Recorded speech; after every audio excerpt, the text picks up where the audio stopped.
I just met Katrina today, just a few minutes ago, and I just want to ditto everything she said because I think she pretty much covered anything that I was going to say, especially the part about keeping your headshots updated. Because it's true, we see your headshot and we see it, and I know there are several people who have sent me the same headshot for at least 10 years.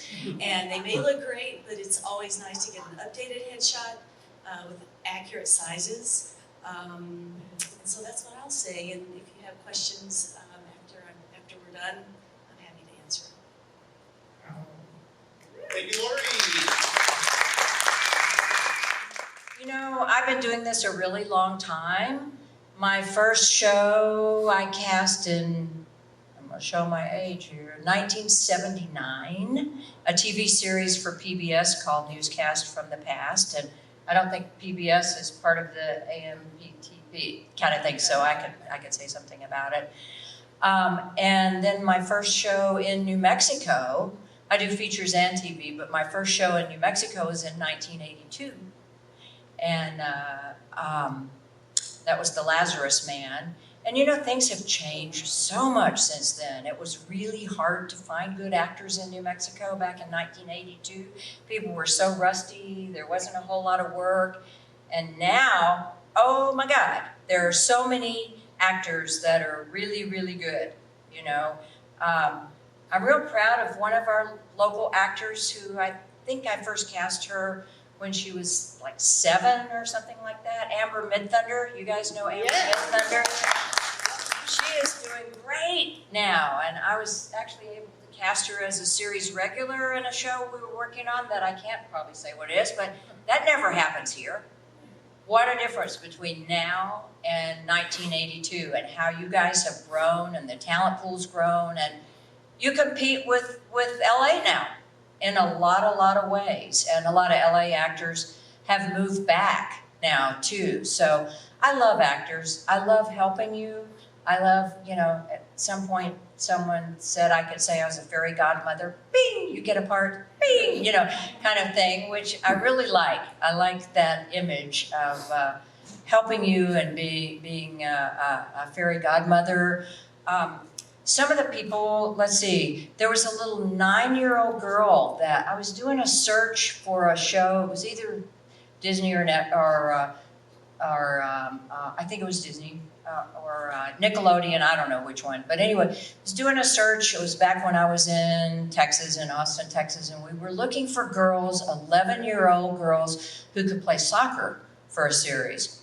And there was this little 9-year-old girl who came in from Dallas, and my gosh, she was just so good. I had to send her on with a note saying, I know she's 9, she's not 11, but you guys have got to look at her. You just have got to look at her. And that little girl's name was Selena Gomez. And you know what? They developed a series for her. And I think she's done pretty well, you know. And then there was another Texas actor that I was casting a feature, and I was such a big fan of his. And there was a role of a cowboy poet, and I really wanted him to get it. And I was doing this casting in San Antonio. He lived in Austin. I lived in Austin.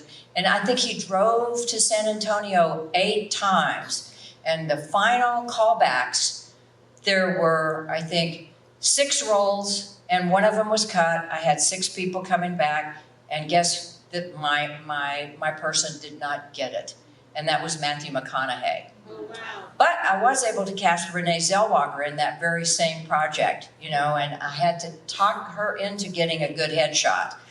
She was just about ready to go to LA, and she was like, well, it got me Chainsaw Massacre. And it's like, but you're going to LA and you're going to be competing with all, you need to get, and she did, obviously, get a new headshot. And what I was really impressed with when she won her first Oscar is she thanked her agent.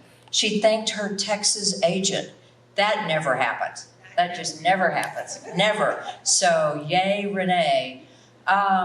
Let's see, somebody else that, and it just, I can't tell you what it does to my heart when I see those people that, you know I've opened a little door for or helped them walk down a little bit of a path. And the latest one, let's see, I cast him when he was a teenager in something we got to go to the Emmys for.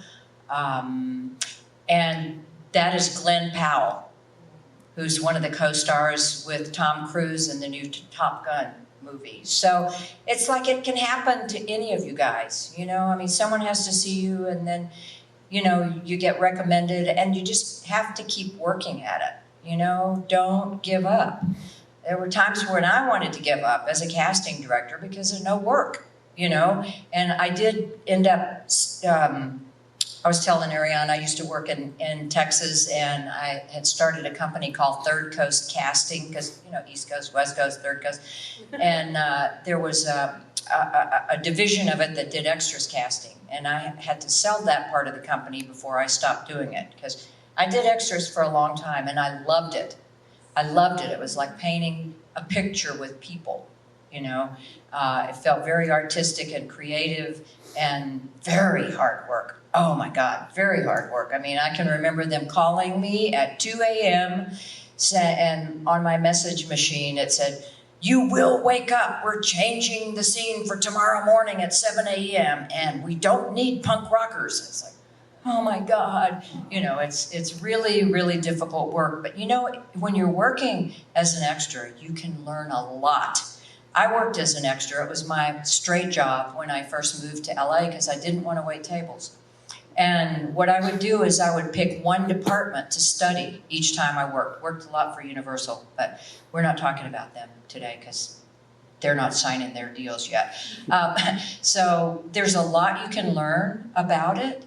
And also, if you can be a stand-in, there's a lot to learn about being on the set and being a stand-in. I got to read lines sometime as a stand-in in rehearsals because my actor had a personal appearance somewhere or something or another. I was Marie Osmond's stand-in, and that happened a lot. It was very exciting to be doing lines with Timothy Bottoms. And there was a show that I did, and I was not the stand-in, but I was the acting double. So when you're two people in a scene, somebody has to be that other person. And I was Lily Tomlin's acting double for The Incredible Shrinking Woman. And I got upgraded for that because I was saying lines. They were recording me. And anyway, I bought a sports car with the residuals from that particular movie.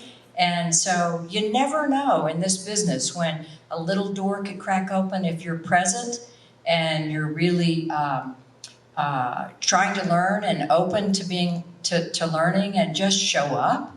You know, a lot of it is just showing up. I agree with everything Katrina said too. I just want to add, it's also a good time to be working on your demo tape because as we have moved more into virtual, a demo tape can be really, really important to get you even the audition. And this is the time that you provide your agent with everything you can as far as marketing materials. And so work on your demo tape. Yes, take workshops. Yes, network. But headshot is so very, very important. I'm not changing mine on IMDb though. I know it's been airbrushed, but I'm keeping it. You know, I'm not showing my, but you know, I'm not hired on my looks either. So, yeah. So I don't know. Am I out of time? I could keep going, and I might have some jokes too, but I don't know. But I just want you to know, and I think this is true of all casting directors, or at least most of us. We love you. We love actors. That's why we do this. You know, is to be the fairy godmothers, or to be able to help you, or to help open those doors for you, and you have to walk through, and you have to be prepared and ready to go. And one thing that I really look for when I audition people, of course, that you're prepared, but that you're having fun. You know, we all want to have fun at this, and how privileged are we to work in this industry and have that kind of fun. And I have had directors and producers ask me, we're going on location, who would be the most fun to be with if they're trying to decide between two people or whatever. And there was some project we worked on, I think for WWE, and the director actually said, "Are they an asshole or not?" Because there's no assholes on this production, you know, so it does matter to have fun. So I think that's about it. I'll be open for questions. All right, right on. Give it up for Joy and Boldin.